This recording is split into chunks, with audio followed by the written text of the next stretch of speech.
Hello friends, இன்றைக்கு சிக்கனில் 2 டேஸ்டியான டிஷ்ஷஸ் செய்து காட்ட போகிறேன். அதுக்கு முன்னாடி ஃபுட் லவர்ஸ் டி சேனலை சப்ஸ்கிரைப் பண்ணாதவங்க சப்ஸ்கிரைப் பண்ணுங்க. வாங்க வீடியோக்குள்ள போகலாம். முதல் சிக்கன் துண்டுகளை சாப் பண்ணி எடுத்துக்கொள்கிறேன்.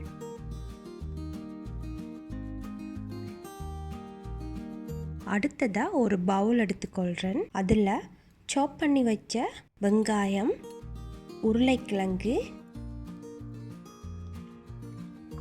சிக்கன், கேரட், பச்சை மிளகாயும் சேர்த்துக்கொள்கிறேன். அதோடையே 1/4 கரண்டி உப்பு, 2 கரண்டி சோயா சாஸ் சேர்த்துக்கொள்கிறேன்.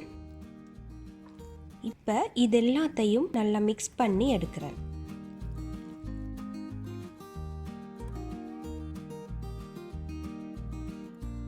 பேனை அடுப்பில் வச்சு பட்டர் துண்டுகளை ஆட் பண்ணுறேன். இது மெல்ட் ஆகி வர மிக்ஸ் பண்ணி வச்ச இந்த இறைச்சி கலவைகளை இதில் சேர்த்துக்கொள்கிறேன்.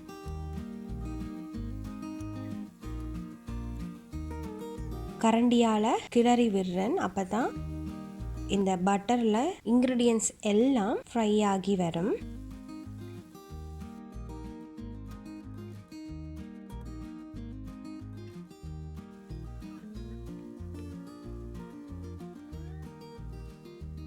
இப்போ மேலதிகமாக பட்டர் துண்டு கொஞ்சம் ஆட் பண்ணுறேன். சிக்கனில் இருந்து வர தண்ணியிலேயே எல்லா இன்க்ரீடியன்ட்ஸும் வேகிடும். ஸோ மேலதிகமாக வாட்டர் ஆட் பண்ண வேண்டிய அவசியம் இல்லை. தண்ணி வத்திட்டு வரும்போது திரும்ப மிளகாய்த்தூள் 2 கரண்டி, மசாலாத்தூள் 1 கரண்டி, வீட்டில் செய்த இறைச்சி சரக்கு தூளில் 2 பிஞ்ச் சேர்த்துக்கொள்கிறேன்.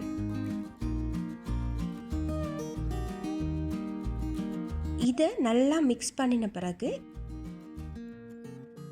இதில் இருந்து 2 கரண்டி இந்த சிக்கன் கலவையில் ஆட் பண்ணுறேன். இது எல்லாத்தையும் நல்லா மிக்ஸ் பண்ணி விடுறேன். தண்ணியெல்லாம் நல்லா வற்றி பட்டரில் ஃப்ரை ஆகி வர அடுப்பை ஆஃப் பண்ணுறேன். இப்போ இதை இன்னொரு டிஷ்ஷில் மாற்றி வைக்கிறேன். இப்போ மாக்கலவை எப்படி செய்யலாம்னு பார்க்கலாம். 3 கப் மைதா மா எடுத்துருக்கிறேன். இதில் தேவைக்கேற்ப உப்பு சேர்த்துக்கொள்கிறேன். கூடவே முருங்கை இலை பவுடரையும் ஆட் பண்ணுறேன். முருங்கை இலை சேர்க்கிறதால உடலுக்கு இரும்பு சத்து கிடைக்குமுங்க. இது எல்லாத்தையும் மிக்ஸ் பண்ணி விடுறேன். 1 கரண்டி கோகோனட் ஆயில் ஆட் பண்ணுறேன். இதையும் மிக்ஸ் பண்ணின பிறகு கொஞ்சம் கொஞ்சமாக தண்ணீர் சேர்த்து டவ் பதத்திற்கு குழைச்சிக்கொள்கிறேன்.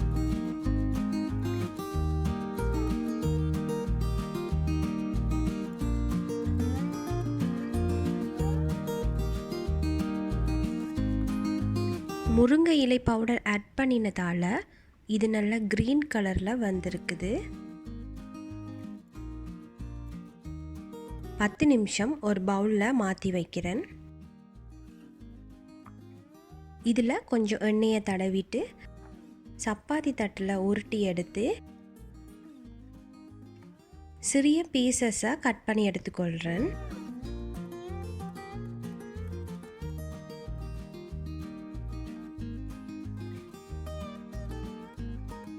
இப்போ இது எல்லாத்தையும் சிறிய உருண்டைகளாக்கி எடுத்துக்கொள்கிறேன்.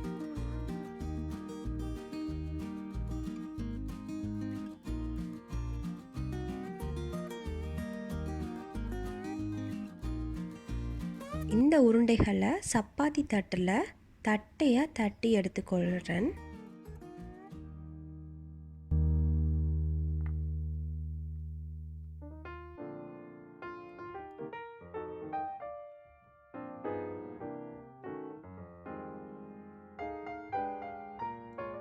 செய்து வைத்த சிக்கன் கலவையை உள்ளே வச்சு திருப்பவும் இதை உருண்டையாக்கி எடுத்துக்கொள்கிறேன்.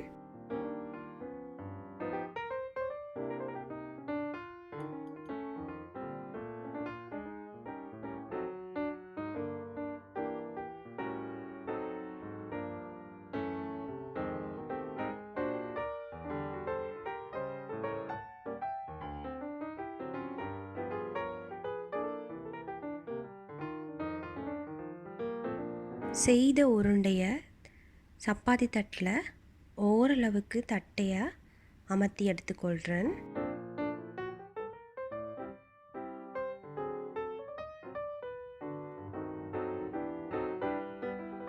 ரெண்டு உருண்டைகளில் சிக்கன் கலவையோட மொசரல்லா சீஸும் ஆட் பண்ணுறேன். மொசரல்லா சீஸ் ஆட் பண்ணும்போது ரொம்ப டேஸ்ட்டாக இருக்கும்.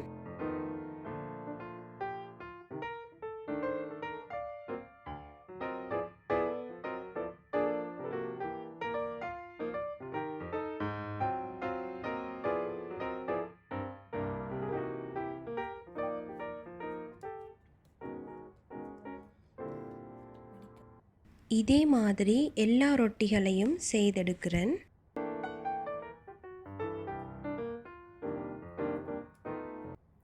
கோகோனட் ஆயிலை இதுக்கு மேலே அப்ளை பண்ணிக்கொள்கிறேன்.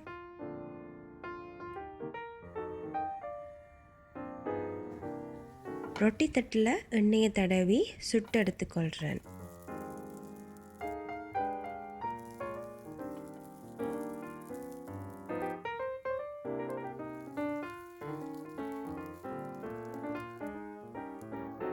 ரெண்டு பக்கமும் திருப்பி வேக வைக்கிறேன்.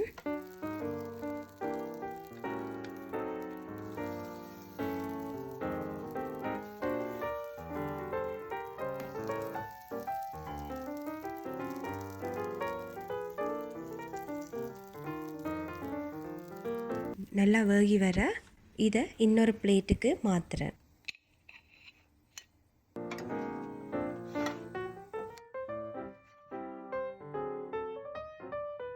அவ்வளவுதான், சுவையான சிக்கன் ரொட்டி தயாராகிடுச்சு. இதை இப்போ டேஸ்ட் பண்ணி பார்க்கலாம்.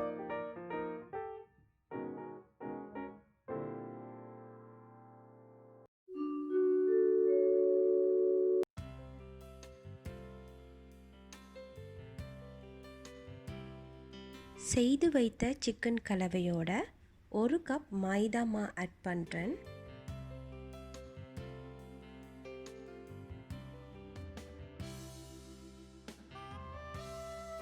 இது எல்லாத்தையும் கிரைண்ட் பண்ணி எடுத்துக்கொள்கிறேன்.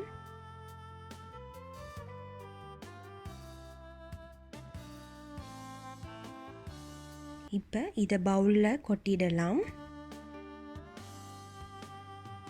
1.5 கப் மைதா மா ஆட் பண்ணுறேன்.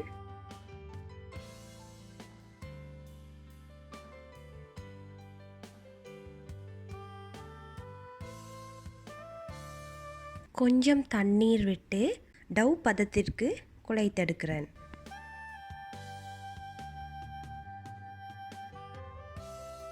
சிக்கன் கலவையில் உப்பு ஆட் பண்ணினபடியால் திரும்பவும் உப்பு சேர்த்து கொள்ளலைங்க.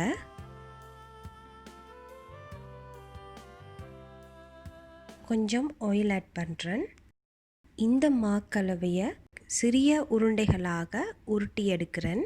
இதை சப்பாத்தி தட்டில் வைத்து தட்டையாக தட்டி எடுக்கிறேன்.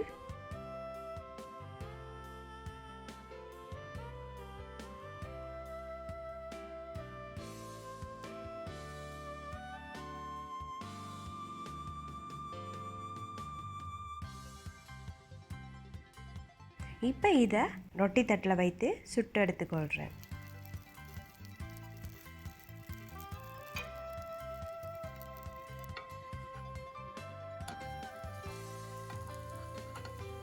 மேலால் ஆயில் கொஞ்சம் ஆட் பண்ணியிருக்கிறேன். இது நல்லா வேகின பிறகு பிளேட்டில் மாற்றுறேன்.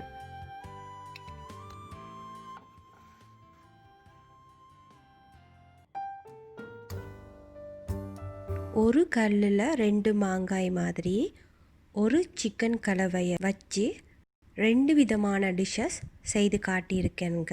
இந்த ரெசிபீஸை யார் வேண்டுமானாலும் செய்து சாப்பிடலாம். இதை நார்மலாக சாப்பிடும் போதே அவ்வளவு டேஸ்டியாக இருக்கும்.